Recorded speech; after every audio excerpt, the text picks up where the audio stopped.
በውቧ የኦካ ከተማ ውስጥ ቹማ የሚባል ስመጥሩ ሰው ይኖር ነበር። ቹማ ሁሉም ሴት በጸሎት የእሷ እንዲሆን የምትመኘው አይነት ወንድ ነው። ታታሪ፣ ለጋስና እጅግ ጥሩ አመለካከት ያለው ሰው ነበር። ለታላላቅ የነዳጅ ኩባንያዎች ግብዓቶችን የሚያቀርብ ስኬታማ ኮንትራክተር ነበር። ሰዎች ለእሱ ካላቸው ክብር የተነሳ ወደ ፈርስት ባንክ ጎራ ሲል የባንኩ ሰራተኞች በሙሉ በአክብሮት ይቆሙለታል።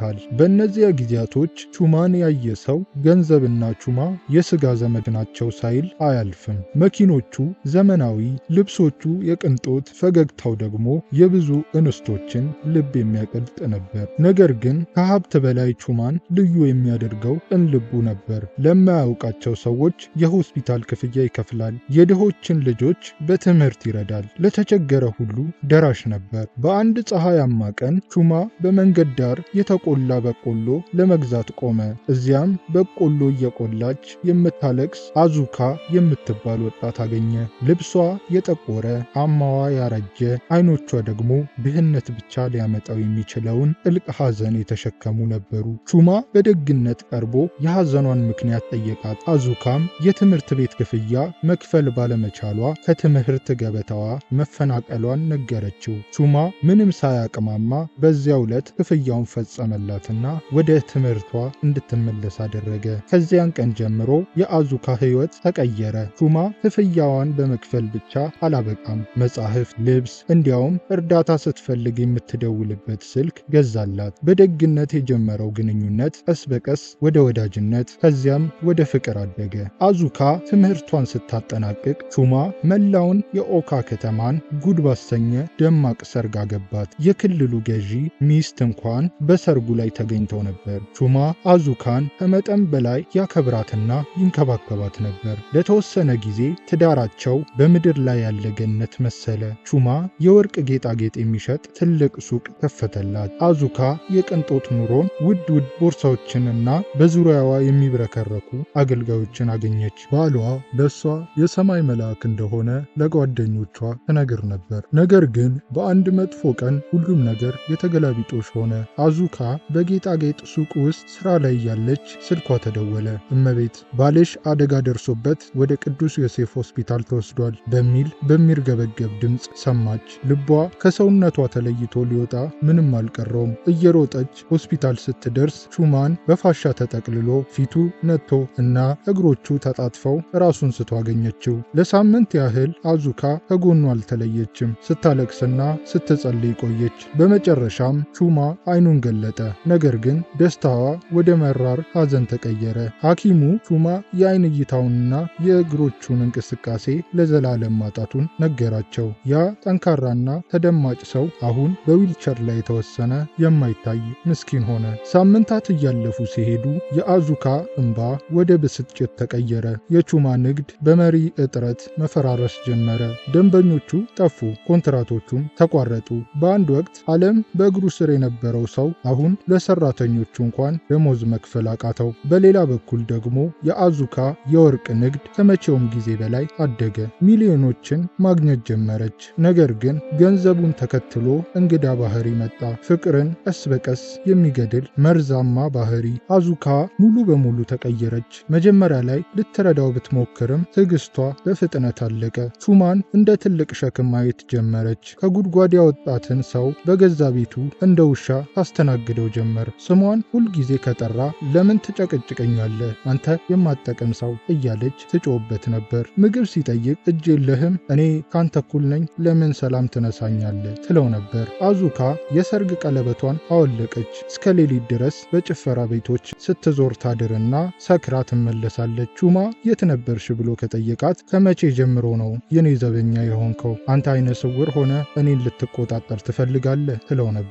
እንዲያውም ለጓደኞቿ ይህን አይነ ስውር የምንከባከበው በሐዘኔታ ብቻ ነው እያለች ታሾፍበት ነበር። ቹማ በዊልቸሩ ላይ ሆኖ በጸጥታ ያለቅሳል።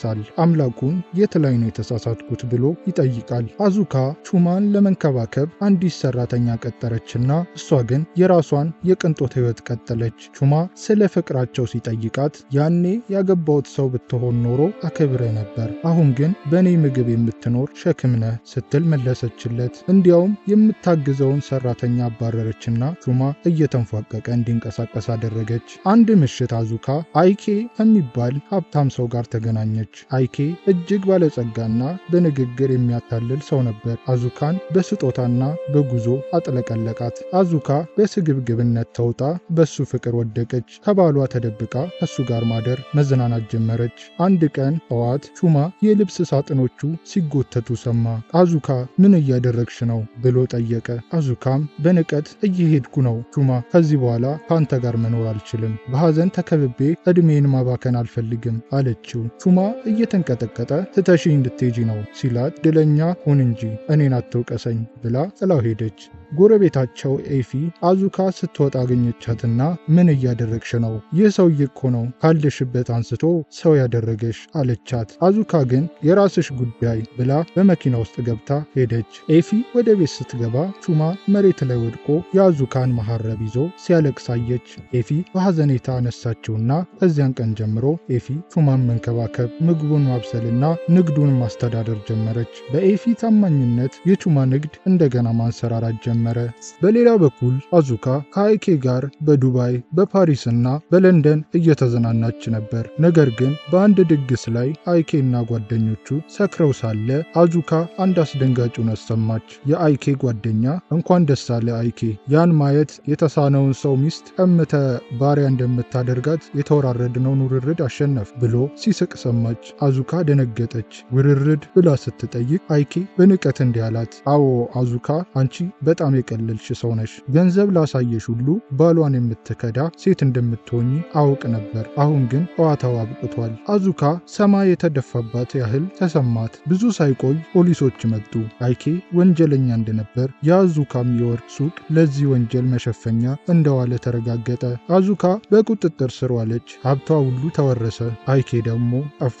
አዙካ ብቻዋን በወህኒ ቤት ውስጥ ሆና የሰራችውን በደል እያሰበች መሪር እንባ አለቀሰች። ከእስር ስትፈታ አዙካ ምንም አልነበራትም። ወደ ኦካ ከተማ ተመለሰች። ወደ ቀድሞ ቤቷ ስትቃረብ ቤቱ ታድሶ ግቢው አምሮ አየች። በመስኮት ስትመለከት ኤፊ ቹማን ምግብ ስታበላው አየች። አዙካ በደጆና አንኳኳች። ኤፊ በሩን ስትከፍትላት አዙካ ተንበርክካ ቹማ ማረኝ እባክህ ተሳስቼ ነበር ብላ ለመነች። ቹማ ፊቱን ወደ እርሷ ዙሮ አዙካ እኔ ከረጅም ጊዜ በፊት ይቅር ብዬሻለሁ፣ ነገር ግን ይቅርታ ያለፈውን ታሪክ አይሰርዘውም አላት። ቹማ የሰርግ ጥሪ ካርድ ሰጣት። ካርዱ የእሱና የኢፊ ሰርግ ነበር። በመቀጠል ቹማ ሌላ የምስራች ነገራት። አዙካ አምላክ ሁሉም ነገር መለሰልኝ፣ ያደረግኩት ቀዶ ጥገና ተሳክቶ አሁን ማየት እችላለሁ፣ በቅርቡም በእግሬ ይሄዳለሁ። ይህ ሁሉ የሆነው ኤፊ ከጎኔ ስላልተለየች ነው አላት። አዙካ በድንጋጤና በሐዘን ዝም አለች። ቹማ እባክህ ሌላ እድል ስጠኝ ብላ ስትለምነው አንቺ እኮ የራቅሽኝ ዛሬ አይደለም፣ በዚያ በር ጥለሽኝ በወጣሽበት ቀን ነው የጠፋሽው አላት። አዙካ የተወሰነ ገንዘብ ሰጥቷት ከቤት እንድትወጣ አደረገ። ልክ በቆሎ ትቆላበት በነበረው መንገድ ዳር ላይ ተቀምጣ የሰርግ ጥሪውን ይዛ ለቀሰች። ያኔ ያፌዘችበትና የናቀችው ሰው አሁን ክብርና ፍቅር አግኝቷል። እሷ ግን ሁሉንም አታ ወደ ቀድሞ ድህነቷ ተመለሰች። ትዕግስትና ምስጋና የሰውን ልጅ ከፍ ያደርጋሉ። ክህደት ግን የተገነባን ክብር ያፈርሳል።